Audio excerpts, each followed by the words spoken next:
Wait, hold up. I want to know something. Are you chilling on a park bench right now?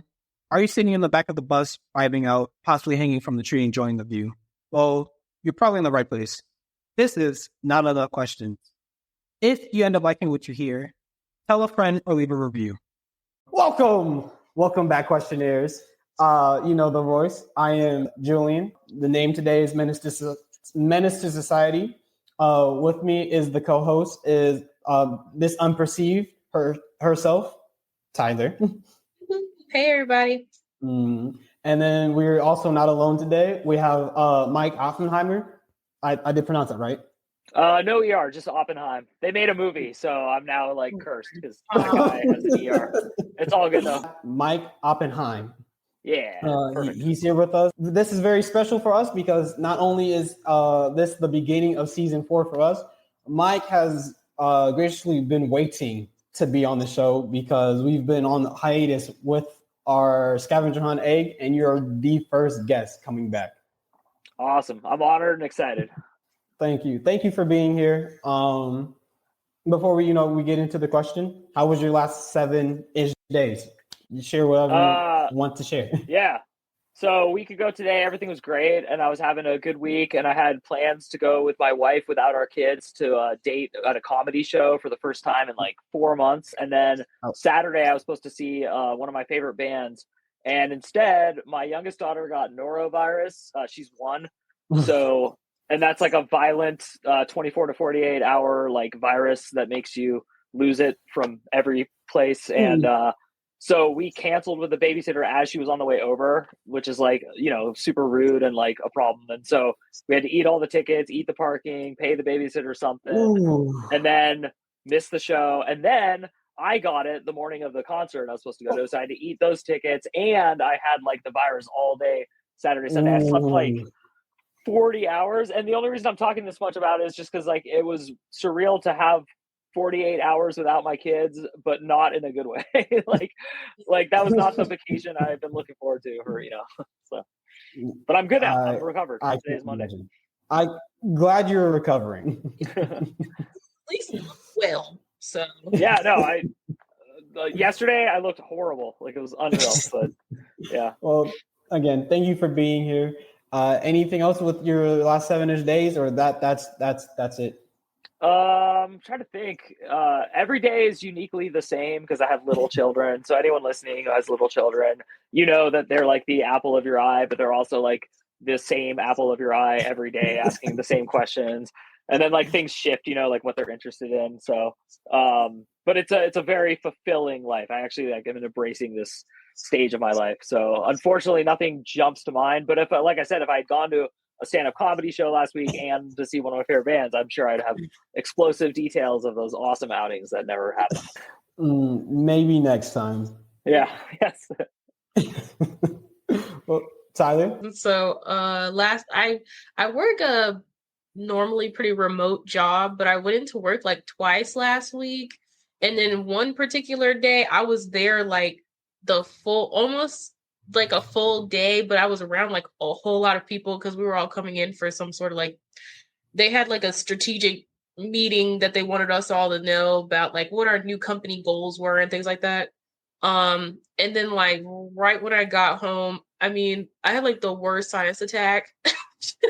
My sinuses have been like the absolute worst. I was like massive headache. I could like barely, I was like already getting dizzy from sinuses, like being at work, and I left and came back home and it was just like 10 times worse. And I've been consistently taking Zyrtec, so it's not like I wasn't taking my allergy medications, all the other stuff, and I'm still kind of getting over it. Like one half of my sinuses are still irritated. Just like the other half is like calmed down, so it's not as overly consuming, but like there's a particular part of my face where I can still kind of feel it, and it's just like but I didn't have to go into work, at least in person today. I will probably have to make an appearance on Thursday, but we will see. Yeah, so I can like, it wasn't as aggressive, but I can relate to like, I definitely had plans this weekend and none of them none of them happened. But I will say I did recently download this new game because for our listeners, they know like I like playing my little games and stuff. I normally play food games. So I got a new game on my Xbox. It's called Cook Serve Delicious. That's what Mike told me about. And I was like, oh, this is great. And I got lucky because for some reason they had some deal going on. It was like $6 for like 2 games. And you know, in this day and age, they're making you pay like $80 for like 1 game. So I was like, this is great. So at least I had a good like sick day game to kind of like get into too. Very nice. That's cool. Very nice. Very nice. I guess it's my turn to go do my 7 days. All right. My last 7 days is still very much a blur. I just coming back from North Carolina because I was helping with Hurricane Helene assessments there. And I was there for 10 days, working from 7 to 7 every day, even over the weekend. So I'm still catching up on sleep because this is my first day back into my actual back in North Carolina, back in Georgia. I'm like, I'm not back in North Carolina, but back in Georgia, and I'm thinking I'm up wide awake. I'm just trying to catch up on emails, and I'm like fading fast. Yeah. I'm like, and that was an experience in itself. I've mentioned this on the last egg, but just to let you guys know, the hotel that was supposed to be paid for, I had to come out of pocket for. That's luckily I'm getting reimbursed, but I wasn't prepared to spend $2,000 for a hotel that was supposed to be paid for, and then rent was right around the corner. So I'll look at the brighter side of things. I didn't have to move money from move more money out my savings into my checkings to pay for rent. But it was I find it slightly funny because it's like, oh, I can pay all of it. How much do I have left? 10 cents. So other that's than real. That sucks. Yeah, but luckily, that's just like the downer of my last 7 days. Because on the weekend, I was actually spending some time with my friends Marvin and Keyshawn for a little bit, playing games with them. Oh, separately. Oh, and I got to see my cousins because one's graduating. I found out another cousin of mine is going to the school that we went to, NCAT. What else? Started playing tennis for the first time, and apparently I do pretty well at tennis. Nice. I was just thinking about what would the Wii Sports people do. Yeah, that's as much as tennis as I know. Exactly. That's all I had to emulate, copy. That's all I had to copy. And then when I got back, I found out my brother's in town, which I knew he was going to be in town. And my sister now has a dog. So there's just a lot just going on in my life right now. You know, it's funny because before I had kids, people were like, don't ever compare like your dogs at a dog to like having children. There's nothing in common. I have 3 kids. There's a lot in common. I strongly disagree. They're talking about like teenagers and like way older kids, but like the first couple of years of a kid is exactly like a puppy. It's just constantly, and if anything, at least they have like a better stomach. They can like throw up the bad things they eat. Like just like let me choke, let me, you know. So it's like, so I don't feel sorry for your sister-in-law or sister. Sister. Yeah, sister. I don't feel sorry for her, but oh man, she has her work cut out. Like, yeah, a lot. It's very. It caught me off guard. I'm like, I didn't know my sister's gonna do what she wants, so I'm like, I can say don't have the dog or do whatever. She's gonna do what she wants, so I'm just gonna let that be her problem or her blessing, whatever way she wants to look at it. I'm gonna let that be her. But I know you said you have a hard deadline, so we should at least try to get to the question at least with why we got here, and it's actually a question that Mike brought up himself.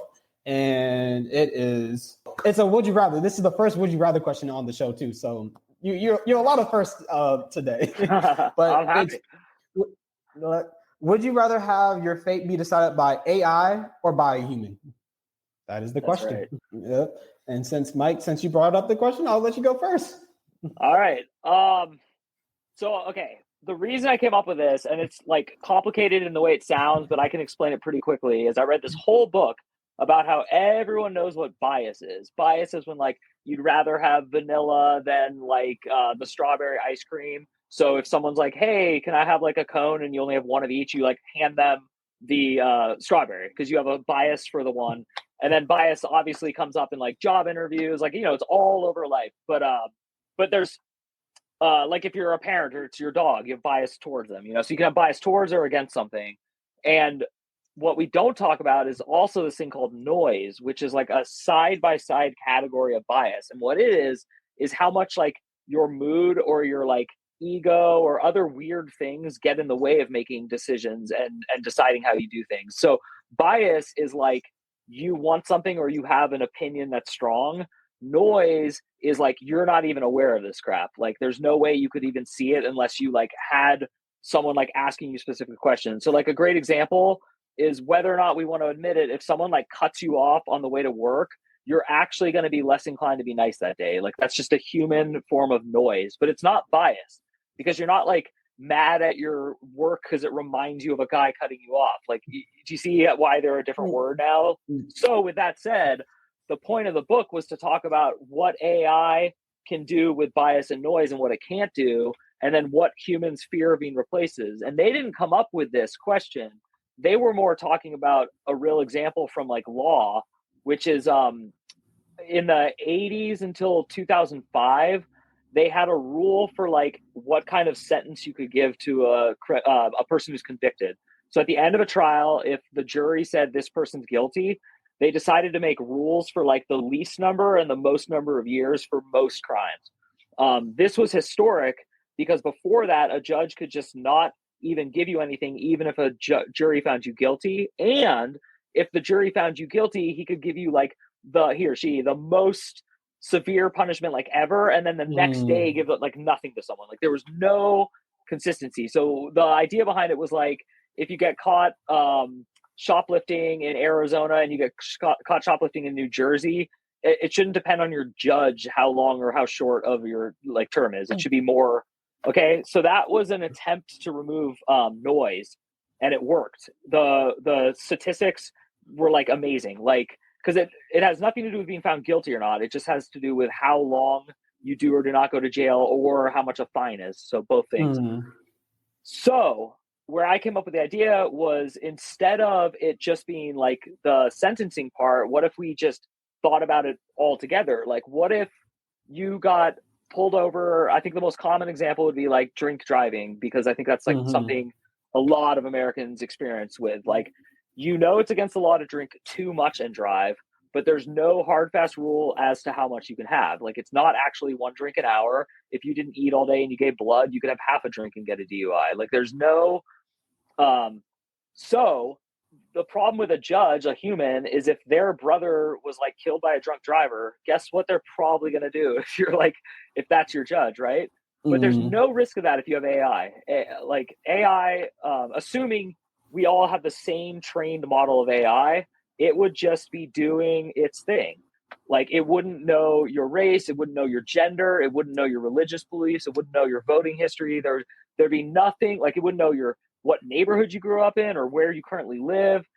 Judges get to know a lot about you, like the way a prosecutor asks questions, the way you answer. There's just tons of information that creates noise in their head. It's not bias, it's noise. But we can make this free of AI. Now, here's the weird thing before I give my answer. I hate AI. I don't use AI. I'm not a fan of AI.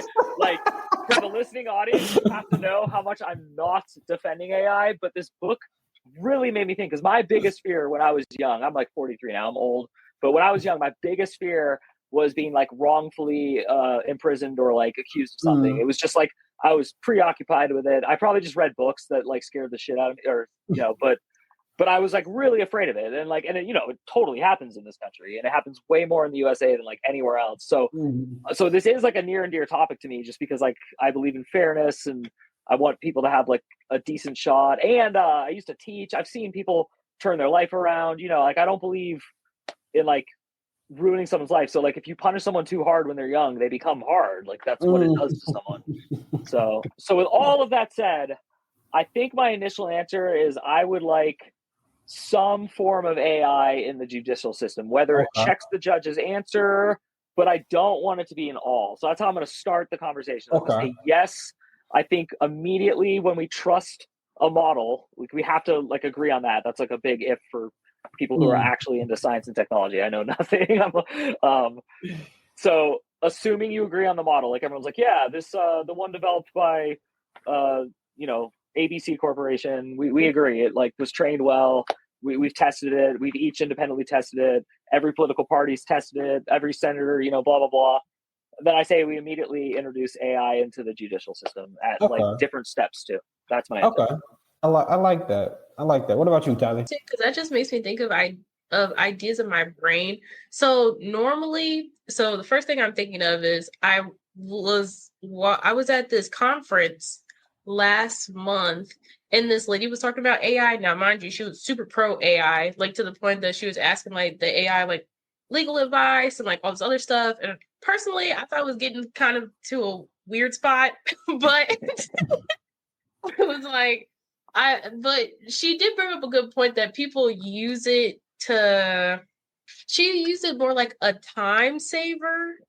But in my opinion, I feel like there probably would never be a time where I would want AI to be a part of it at all. I feel like in my mind, it makes more sense to have like your peers evaluate your decisions kind of thing.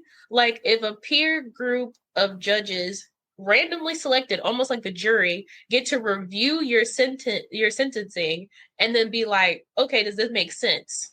Like if we're all looking at it, would we all agree that makes sense? If there's enough confusion or not a consensus, then you can go for a retrial or something like that.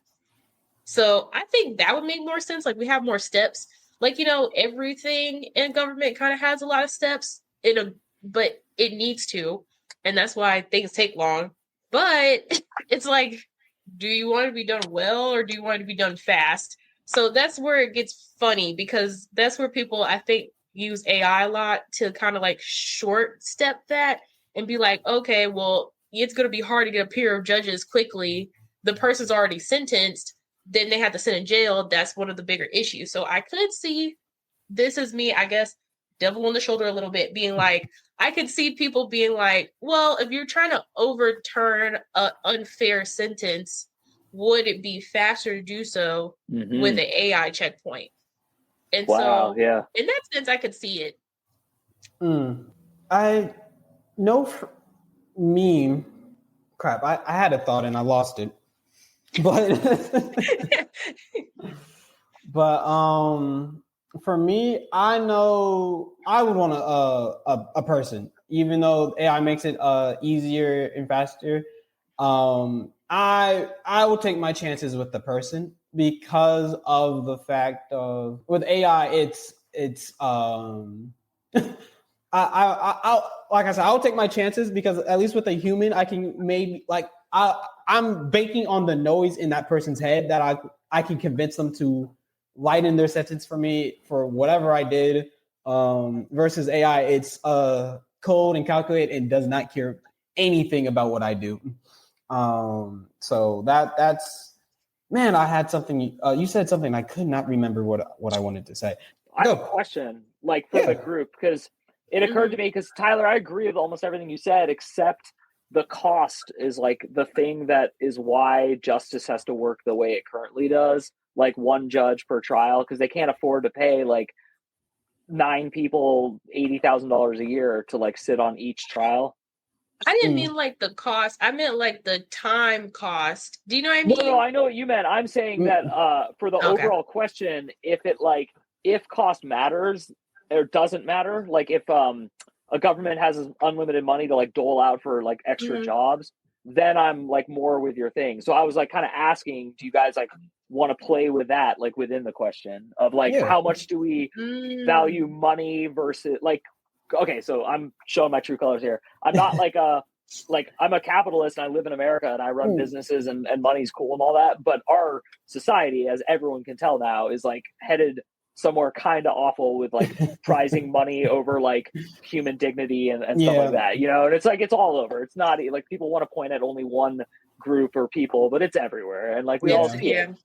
So like, I think in this conversation, like that kind of has something to do with it too, which is like, money matters so much in our society that we don't have a good justice system. Like, you know? Yeah. So anyway, I'm throwing that out there. You stumped me. You've caught me in a. Well, actually, I was about to say if it's a cost. Well, first of all, I have two thoughts because if it's a cost thing, I personally also don't think. Okay, I have a lot of opinions about when you have a certain type of position, how much you should actually be getting paid to do said position. Because in my mind, I really don't think you need like a whole six figures. Like, I don't know. I'm also kind of, it's dependent because I know you have like your law degree and all these other things, but I have another side of stuff where like, because we make them high paying jobs, that doesn't always mean that the right person is there. It's just the person who can get to that high paying job, not the person who's passionate about the values of that position.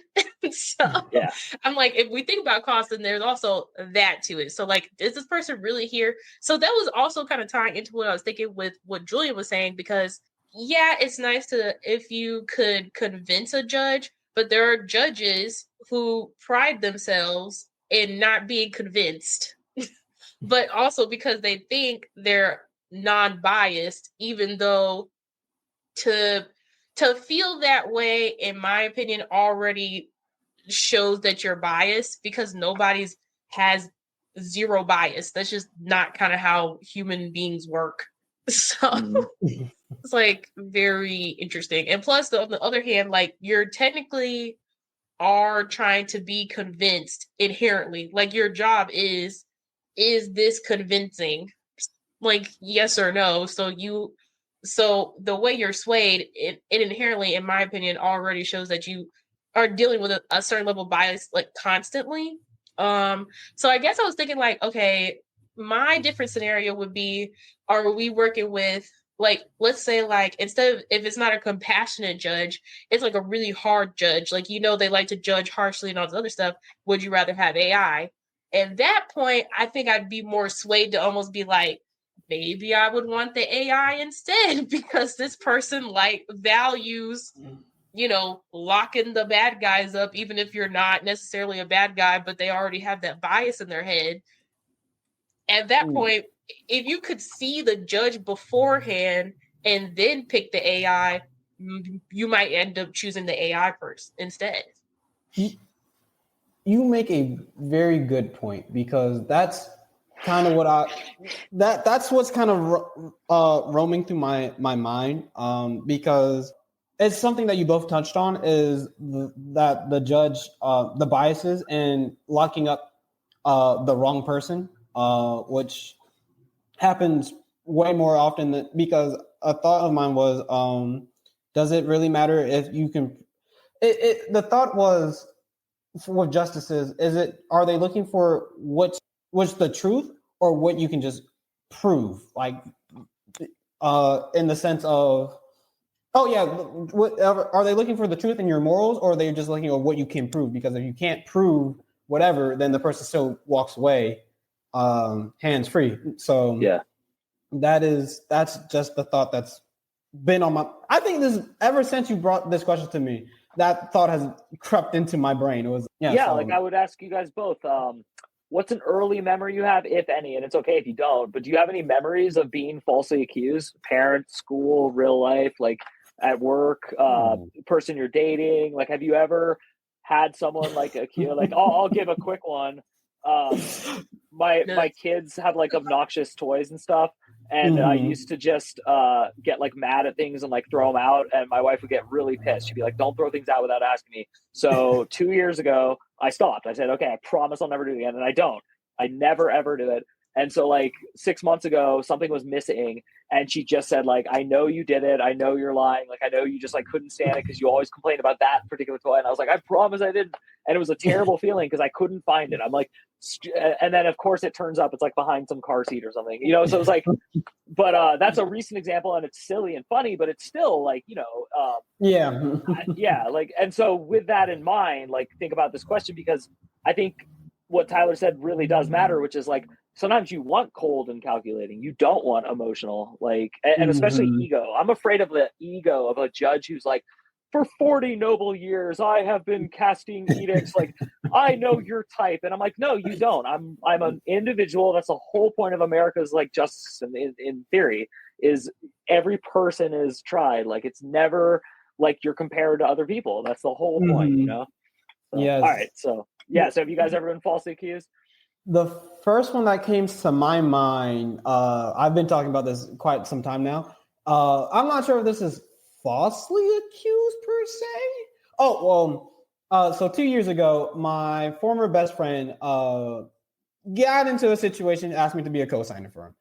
Well, that's a long story as in by itself. There's a whole bunch of reasons why I said yes, but I said yes, blah, blah, blah, and I'm supposed to get off. And I'm telling him, hey, I'm still on this thing. And he's like, you're lying to me. And because you're lying to me, yes. Sorry, this is the kind of stuff that makes me so mad. Yeah. And so he's like, you're lying to me. So because you're lying to me, refer to me as a past friend.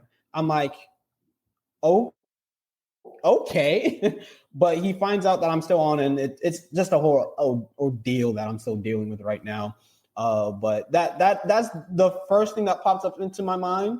I'm pretty sure there's been other times as well, but that's just the first one that comes to mind. The second one that just popped into my mind, it's kind of on the other end of thing. Someone kind of told me a lie, and I just believed them because it was like a senior trip or something. And it's like, oh, by the way, you owe me, let's just say like $5.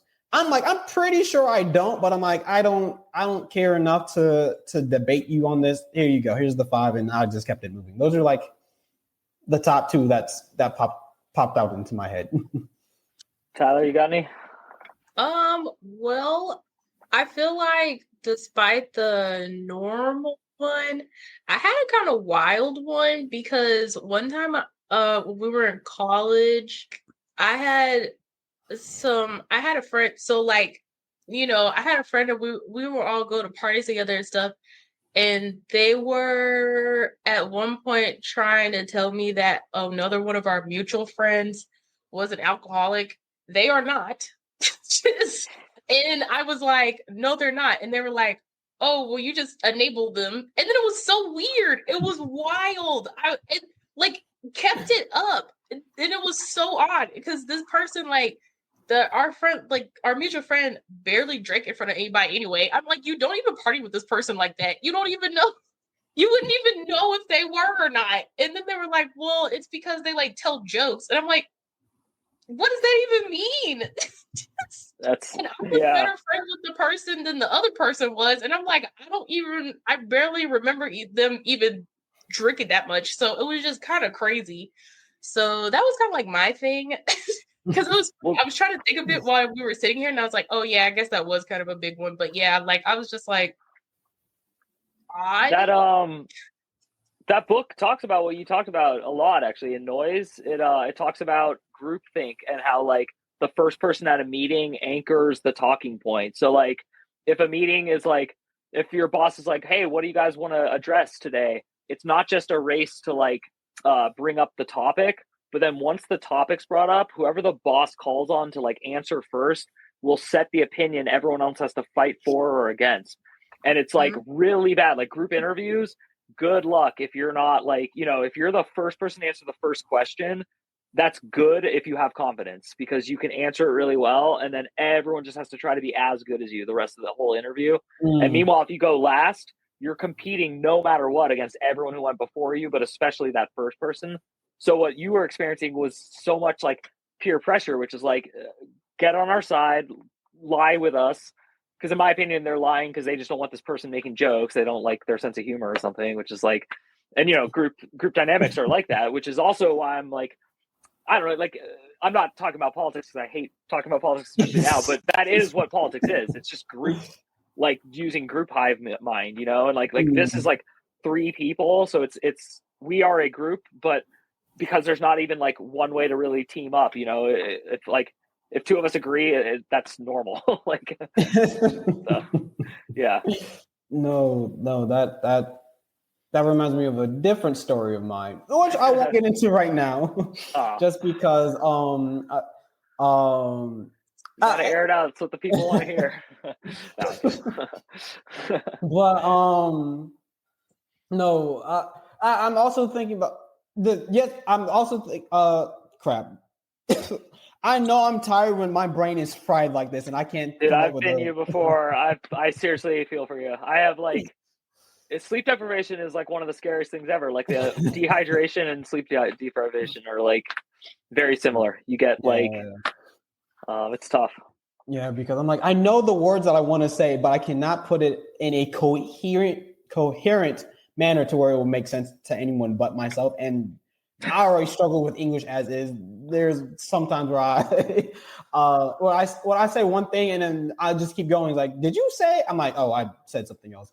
But what do you think here? I'll ask you like not a softball question, but right up your alley. If you're doing insurance stuff, right? Like, how much is AI coming into that stuff now? Like, is it already in, like, for adjustments, ratings, things like that? Say again. Well, I don't know exactly what you did, but you said you worked 7 to 7 at a hurricane thing, right? Oh, yes. Yeah. So is AI involved in any of that stuff now, like claims and? Not to this degree, at least not yet. But the AI aspect of it is more so like the computer, like it's more so like a tool, like a laser that you can shoot. So no AI there in that aspect of it. But going back to the AI question, I wanted to ask you guys, would you want your jury to be AI? So it's 12 AIs, like 12 AIs, or one AI functioning as 12 people, like probability, I guess. I'm not even sure. Wow. That's a good question. No, I get you. Like, because I figured. I feel like at that point, would they all agree? Well, it's more like statistics, because the issue with juries now, especially with like high celebrity cases, the purpose is you're not supposed to know anything about said case. But in today's age and time, you can't really go without not hearing something about it. So to tune out the noise, make it AI. Would you want that? Well, I read a book a while ago, but it really stuck. It was after the 2020 election. Oh, I should explain why I read so many books. I get paid to write indexes in the back of books. That's one of my jobs. So I don't pick. Okay, I'll explain it again, but like just real quick, I don't pick the books I read. It's very important because otherwise, I just said I don't like politics, and I'm going to talk about a whole book about politics. So my job, I'm a book indexer, which means when you open like a nonfiction book and you go to the back to the index, I write those. I'm like one of, there's many people, but yeah. That's crazy. I never thought that was a job. Me neither. I found out in 2015 from a family friend, and I applied and I got the job, and I've had it ever since. And I also write professionally and do other things. So I have like several jobs, but that's like been my anchor for 10 years now. And so I get paid to quickly read books, but some of them really stick. And this is one of them. And it was this book that talked about how you can go through every election in the history of America, and there's basically like 12 types of voters.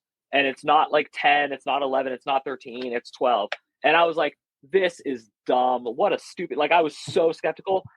The one that said it was right in every chapter. Like, it was 100% how I would vote on every single different issue. And I was like, I'm not predictable. I'm so unique and special. So it's totally to your point. Like, you can, this is politics, but it was basically like, if you're I'm making this up. Like, I'm way out of, like, it's been 5 years, but like, like, it's not just all parents vote the same way, but it's like, there's a type of parent who always votes like that type of parent. Like they're gonna put like schools above this or like whatever. So like a politician knows when they give a speech, like which you can't appeal to all 12. It's utterly impossible. Like, and you probably can't even appeal to 7. So you got to pick like the 5 you can hard get, and then that's enough that you'll get a couple others out of like, oh, lesser of two evils, that kind of stuff. So like all of politics is a game of like zero sum, take from the other guy or girl, and like it's not, none of these people are actually just like speaking from the heart and like talking. So but my point is, since they were able to like figure that stuff out, it speaks to your actual adding like to the question, which is assuming there are 12 types of Americans, of which you probably don't like 4, and you probably get along with 4, and the other 3 you're like, whatever, you know. And then when you meet someone like you're just like, oh yeah, we click, we both want this fast food, we want this thing, we're like, so assuming that, would you want that? I'll start like with Tyler. Well, okay, I was thinking about the jury question because this is what we're relating it to, right? So in totally. that The case, jury. in my mind, I would think it would be, but see, now that you said that, it's like my brain is like all over the place, because at first when we were thinking about it, I was thinking like maybe if it was like a half a jury then half an AI, or like they could kind of like gauge. That would be cool. I mean, yeah, like you can gauge your, like put your thought into the AI and then be like, what would you think if you got this answer or something like that, and then they could almost be like, okay, well, do we think this is biased? Do we think it's not? Like, how do we like maybe kind of do a check-in in the jury with an AI? That'd be kind of cool. I don't know. So I guess I was thinking about it like that. But then now, because you're talking about the different types, I guess, of people and how they think, it almost makes sense that why they have like 12 jurors. But then I'm like, you have to make sure that they all fit those different archetypes. So is that how they pick jurors? Because I also don't know the process of that. Like, do they pick them based off of those different types? No, it's the opposite. They strike you. Like they get a room and then they keep getting rid of contestants. It's like a bad reality show. And then I was on a trial once for 3.5 weeks. It was a horrible experience. It was a kidnapping trial. Imagine. And it was very like emotional. And it was, the worst part was, based on the instructions and based on how the trial went, we had to find the person guilty of 19 of the crimes, but not the biggest one, because like it was evidence and stuff like that. But like I knew this person was guilty. Like everyone knew they were guilty, but because the prosecution like tried to say he planned it instead of he did it when he like went insane, we weren't able to call it premeditated. And it was like really sad. Like I was mad at the district attorney because they like went for the highest like thing, and they shouldn't have. They should have just like it was clear that he got mad at her and then kidnapped her. He didn't like get supplies ahead of time and then do it. And that is like the difference between first degree and second degree. And it's the difference between he could have been 20 years in prison to life in prison. And instead we found him not guilty. Whereas if it was second degree, he would have gone to prison for up to 20 years, which is pretty fair for not murdering someone, but like, abducting them. Yeah. and so that's how jury selection works, is they, each side gets to keep asking questions and getting rid of people, not keeping people. And then you only get a certain number of strikes, they're called. You get to strike like up to 6 jurors from a pool of like 25. So you first go to like, depending on what city you're in, but let's say you're in like you're Georgia, so like Atlanta, like a big city, there'd be like 150 of you in a room, and they pass a microphone around, and then they go, okay, if your number's not this, like leave, you're done for the day. And then like next thing you know, there's 60 of you. And then about an hour later, so this is like a 3-hour process, just to give you an idea of how much money all this is. Then they strike you down to like 25. So then you're the lucky 25 where they're going to pick 13 of you. One of you's an alternate, 12 of you serve. And the alternate has to show up every day for 3.5 weeks in case someone gets thrown off the trial or sick. And then they don't even get to vote. How messed up is that? So anyway, so the way you get picked is defense attorneys tend to pick people with higher degrees. Your thought skills of finding people innocent is higher the more education you have. So if you guys went to college, defense attorneys want you and prosecution doesn't. Prosecution wants people lower education, goes with their hunch, has strong like ability to be emotionally manipulated. Although the other side also wants emotional manipulation, but differently. They want to emotionally manipulate you to think you're smart, if that makes sense. So, like everything else runs normally, but the AI gets to pick the jurors. Like that'd be kind of cool. Yeah, I think we're coming up with something here, guys. I'm serious. I'm like, I like this. All right. Well, so what about this? Start with Julian. Are you, if you're a juror or a judge, are you soft or hard? Like, what do you think in your overall ability to be a judge? Would you be a soft judge or a hard judge? Me knowing myself, I'm a soft judge. Yeah, I know myself. If you can not even convince me, it's more so I like to see the benefit and kindness in the world, and I also would like to be. This might be a little bit corny, but I like to be the change I want to see in the world. Cool. With that being So with that being said, I'm like, yes, I know you've done X, Y, and Z. If it's not completely heinous, and I can see there's no like you just did out of pure malice, I'm the person you can convince to like ease up a little bit. But again, of course, it's to a degree because at a certain point, it's like, I was like, no. Since I'm saying that, that's also part. I haven't said this on the podcast, at least. That's also the reason why I said yes to being the co-signer to my friend. Because it's the fact of I wanted. I'm like, I know the is like, don't be a co-signer for anything for anyone. I'm like, why is that? Like, I know that's the norm, but that I don't consider that the right thing. So, and I'm just, accepting my consequences for saying yes to it. But that is me. I don't know if it's like a mean thing to say, but you have a good conscience and integrity. I'm really sorry. Life is not kind to those who have both. It tends to like try its hardest to hammer people like you down. Don't let it. And I'm serious. Like, I've had some betrayals in my life from people who took advantage of my warmth, but if they extinguish my warmth, then I'm one less warm person out there. And so but it does suck. It sucks when like you're a little afraid to like help someone with a tire because you're like, is this person scamming me? Like, or like someone comes up asking you for aid. That's always hard. Sorry, Tyler, we haven't let you answer at all. No, it's fine. It was funny because as y'all were thinking about it, I was like, ooh, I don't know if I'm like that. Because I was thinking like soft, and then it was like, no, not the same way Julian is. Yeah. It's like there's a lot of people I would not co-sign for, but there are a lot of people I would co-sign for. So it's like 50-50. Like I would for Julian because I know he's trustworthy. I like him. He's a cool person. Like I would, I know he would have a plan for things. There's a whole lot of people where I'm like, you would really have to convince me. Like you would really have to convince me that you have a solid plan, and then I would do this with you. Yes. So I feel like as long as like I can kind of see it, like I can kind of see like, oh, okay, I can see maybe why this occurred, or like if it looks like someone just kind of needs a break or something like that, like I'd be able to do that. But like if it looks like, but okay, so I'm also on the fence because I also am. It's like I've also had this time in my life where I was looking at like anti prison system literature. So I also understand like the negative impacts of our prison system in America. So I also am not very like I wouldn't want that to be the main source of punishment, if that makes sense. Like I don't know what it would be, but I would probably be a judge that would more so try to lean on alternative methods.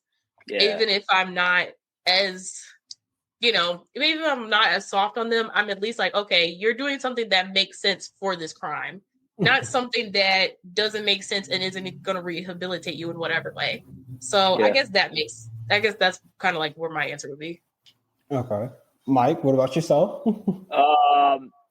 I think I was harder when I was young, and I get softer every year I get older. And that surprises me because a lot of my friends are doing the opposite, which is like very sad. And I'm being serious. Like it's sad to watch people I used to like when we were in our 20s, they were like really generous. They were like good tippers. And then like now they're like getting like older and like weirder about things. But that's not true with everyone. But I am like definitely going the other way, which is like just the more I meet people, the harder it is to have any strong opinions except what you said, which is just try to be nice to everyone. Like they're like, and so many people are like just upset for personal reasons and then pointing at other things for it. So I've become softer, but also I'll like never forget different, like as you get older, like you'll like people lose their minds. Like I had a friend who was like a really bad alcoholic and he did some really bad things, like not murder, but like bad stuff that I can't like vouch for. Like, you know, if he called me and needed like to stay, I wouldn't want him around my kids and my wife and stuff. Like again, like I'm probably making it sound worse than it is, but just like lying, stealing money, like that, you know, like so it's weird because throwing someone in jail and like and throwing the key out or whatever, like that doesn't make any sense. Like to what point? Like you're just gonna feed someone in a small I struggle really hard with murder because you did like take someone's life, and I like murder, not like your car you drive into something, you know, like um but even murder, like there's people who could be rehabilitated, you know. Restorative justice, I've read about that recently. That was really mind-blowing. Like and then also what's funny is I do think if nothing else, prisoners who want to get released, you could give them like a work incentive, like okay fine, like go to this place and work and prove yourself. I think that would be like a good thing in prison. But like the idea that you get like the whole rape thing in prison is actually like pretty overblown. It's not as common as like everyone in society says it is, but what is very common is getting your ass kicked. Like that's like that. So it's like you should actually like not think that's fair, you know, like that prison guards like turn in a corner, like the different people in the prisons are paying them off. There's people externally paying, you know, it's a pretty corrupt thing. So I become softer with all that in mind, but I wanted to counter it with like those, I do meet people who are just through and through not trustworthy, and they're gonna like, no matter what favors you give them, they're just gonna go back to like what they were like. And whether it's bad parenting, genetics, like how would I know? But I'll never have a good answer to this overall question because of that. Yeah, my last thoughts were prison systems. It's supposed to be a correctional system, like, but somewhere along the way, maybe possibly that got lost. At least here in America, I hear prisons elsewhere are better with recorrecting people to fitting them into society. And the other thought is, I do want to hold people accountable. That's one thing. Even though I will say I'm soft, I will still want to hold people accountable to whatever they committed. For sure. But I know you said hard stop, so yeah. I want to give the floor to you. The floor is yours. You can share anything you want. If it's a book, website, anything. Floor is yours. You can share whatever you want. I do have a website, and I do do a lot of things. So my name is Mike Oppenheim, and I thought it was funny when I was in my 20s, everyone called me Mikey. So my website is Mikey, like the little kid who eats the cereal, and then OPP, the first three letters of my last name. So MikeyOpp.com. And if you go to that, you'll find my novels, my essays, my songs, my music, my movies. I do a ton of stuff. But with all that said, I actually just love meeting people and doing these podcasts, and it's become like a total thrill. So even though I know we're all like giving each other time and space, I really think you guys are creative. I love seeing people just try new things and stuff. This was super fun. You plan more and do more in prep and stuff than a lot of people are doing, so you should give yourselves pats on the back. I like the set design.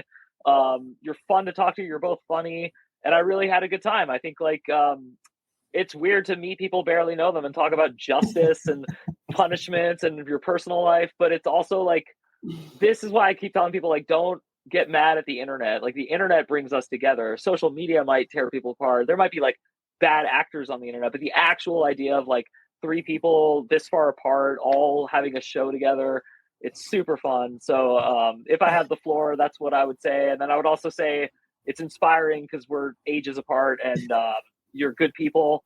That's another thing. People just are constantly saying young people suck. And they've been saying it when I was young. They were saying it before I was born. Like, that's just a theme in life that older people like to start saying young people suck, but they don't, you don't, we don't, because I'm young to older people. So yeah, awesome podcast, guys. And No. what's the verdict? AI or Oh no, hybrid? Or is it the hybrid? that's so funny. That's gonna be on the Patreon question for sure. But no, thank you so much that for the kind words. Before you go, Tyler, you have the thing. But my thing is normally a journal prompt, and I found one I feel like ties in. So the journal prompt is, how often do you reset and evaluate your actions? So I thought that would be good. Like, checking in, you're biased, all the things. And as a person who has been reevaluating their actions, it is very sad to say that I will not be a co-host for the podcast this month. I know it's like so crazy after you said all those nice things, which I really appreciate. It's not like I'm never going to be on the podcast anymore, but because of a lot of like personal things on my side, because I didn't get into it with our last 7-ish days on this podcast episode, but there's been a lot of things going on with my dad and his health and things like that. So as I've been taking on a lot of that responsibility, it's very hard to get a break and, self-care and do things for yourself. So I've had to kind of like reprioritize a lot of things in my life. So yeah, I will sadly have to hang up my co-host hat, but I still like doing the social media for the podcast.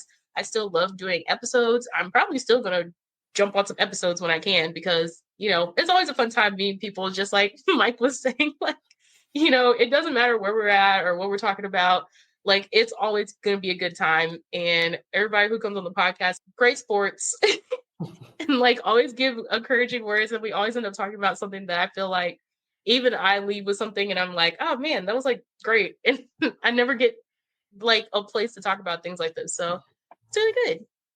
So yeah, that's it for me. Well, nothing matters more than family and friends. So be with your dad for sure. Just to throw that out there. Sorry, Julian. No. This is even though I knew, I'm like, yeah. This is sad news for me still. I saw your face, Mike, as just the pure shock of what? Very surprised. Yes, but like Tyler said, hopefully she pops in and when she wants. She's still gonna be in the background, so I don't even know what to say after that. Because I still want Tyler to be here. I think she's a great co-host. I'll keep telling her that every single time. But just to do the proper closeout. Before I do that, we could have kept on having this conversation. You are welcome back anytime. Let me say that. But the outro that I created was, don't forget to ask yourself, ask others, and never stop asking questions. See ya. Wow, you're still here. Well, if you enjoyed the episode, there are a few different ways to support our podcast. Following us on Twitter, Instagram, or YouTube, or becoming a supporter of our Patreon for $2 or $5 a month, where you'll have access to never-before-released visual episodes, funny bloopers, polls, or you can pose a question.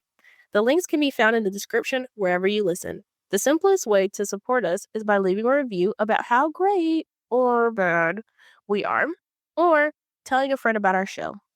Anyways, thanks for listening.